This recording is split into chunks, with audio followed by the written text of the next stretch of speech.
Assalamualaikum warahmatullahi wabarakatuh. Di video kali ini saya akan menjelaskan cara untuk melakukan analisis variabel moderator atau analisis moderasi dengan menggunakan software JAS. Tapi sebelum saya lanjutkan, bagi teman-teman yang belum subscribe channel ini, silahkan di subscribe terlebih dahulu supaya nanti dapat update ketika ada materi yang baru. Baik, kita lanjutkan ke pengenalan variabel moderator.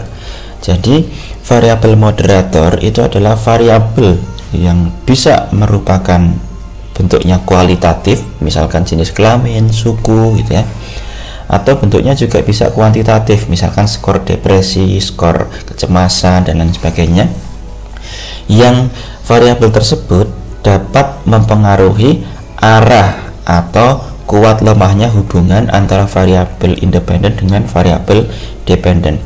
Nah, ini di sini dapat saya berikan contoh. Di sini ada hubungan antara diskon dengan pengeluaran. Nah, diskon dengan pengeluaran itu ternyata dimoderasi oleh gender. Pada perempuan, semakin tinggi diskon, pengeluarannya juga semakin besar. Mungkin pada perempuan kalau banyak diskon banyak belanja gitu ya. Sementara pada laki-laki, semakin tinggi diskon ternyata pengeluarannya relatif stabil, bahkan cenderung menurun. Ya mungkin kalau laki-laki kalau ada diskon ya beli yang sebutuhnya, jadi dapatnya yang lebih murah gitu. Nah, jadi di sini gender itu menjadi moderator hubungan antara diskon dengan pengeluaran, karena dia mempengaruhi kuat lemahnya hubungan antara diskon dan pengeluaran. Nah, ini adalah contoh moderator yang bentuknya kualitatif. Nah, sekarang kalau yang bentuknya kuantitatif, misalkan depresi. Nah, depresi ini bentuknya skor. Ada skor dari 1 sampai 12. Nah, kita bisa petakan yang depresinya rendah, yang depresinya sedang, yang depresinya tinggi. Nah, ini juga contohnya diskon dengan pengeluaran.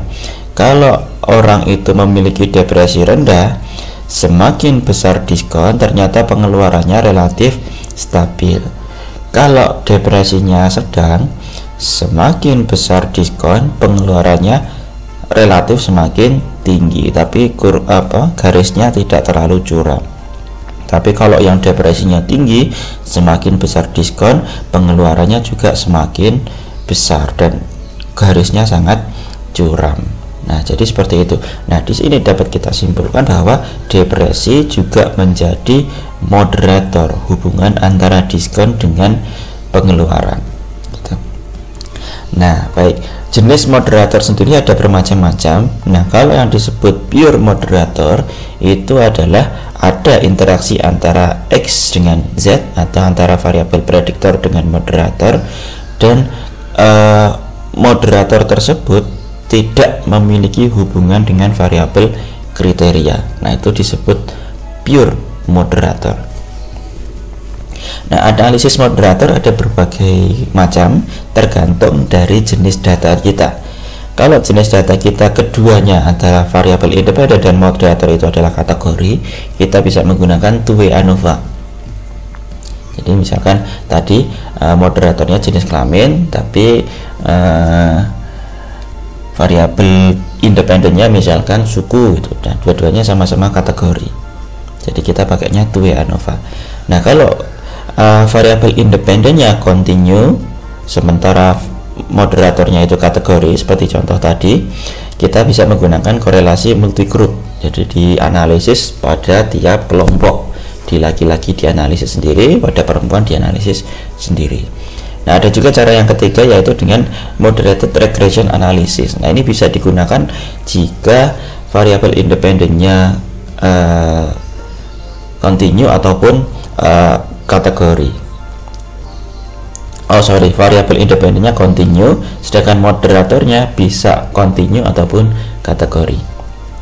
Nah, ini caranya adalah membandingkan tiga persamaan regresi dan melihat signifikansi pengaruh variabel interaksi.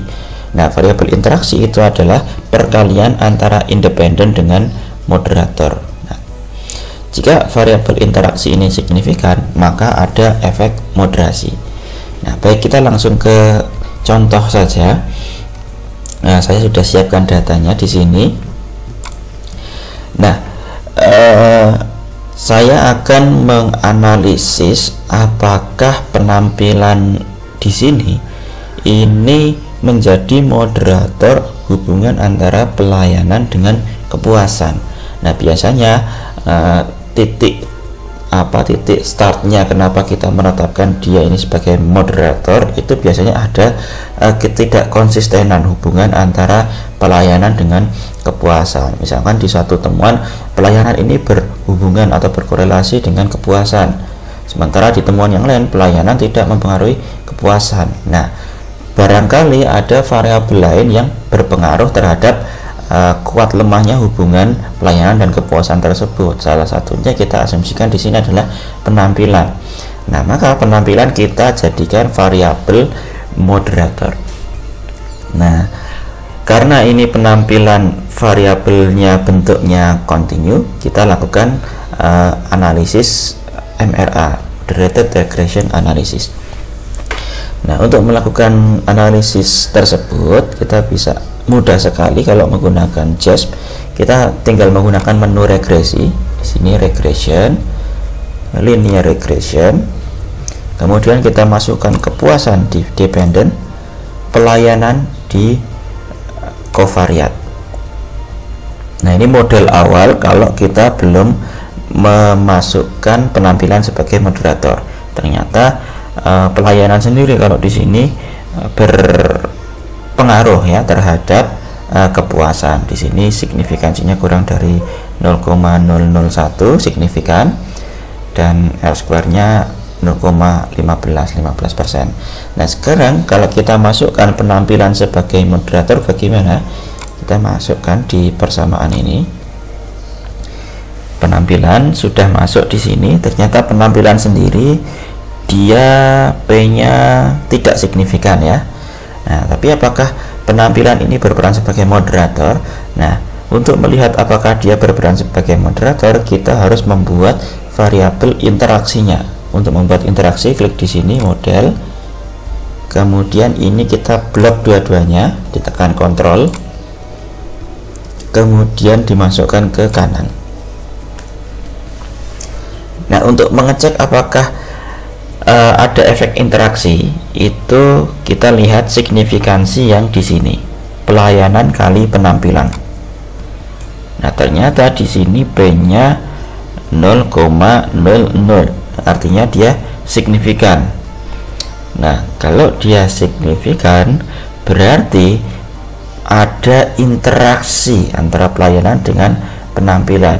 Kalau ada interaksi berarti penampilan itu berperan sebagai moderator hubungan antara pelayanan dengan kepuasan.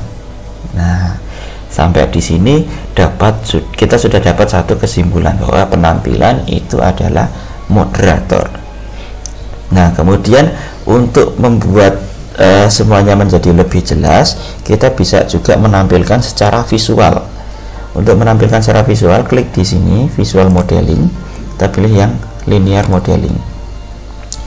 Nah, kemudian dependennya kita masukkan kepuasan, independennya pelayanan dan penampilan. Nah, kemudian model termnya kita blok semuanya, kita masukkan ke kanan. Kita tampilkan model interaksi. Nah, di sini dapat kita lihat bahwa kalau penampilannya rendah, ini penampilannya 1 sampai 5, semakin tinggi pelayanan, kepuasannya relatif setara, jadi tidak ada peningkatan yang signifikan. Kalau penampilannya sedang, semakin tinggi pelayanan, kepuasannya juga meningkat, tapi tidak terlalu curam. Nah, kalau penampilannya tinggi, semakin tinggi pelayanan, kepuasannya juga semakin tinggi, dan ini lebih curam. Nah, jadi dari sini kita bisa melihat bahwa penampilan itu berperan sebagai moderator. Nah, baik, video kali ini cukup. Nanti di video selanjutnya saya akan menjelaskan kalau moderatornya itu berbentuk kategori. Jadi jangan lupa untuk subscribe supaya tidak ketinggalan update video yang berikutnya. Assalamualaikum warahmatullahi wabarakatuh.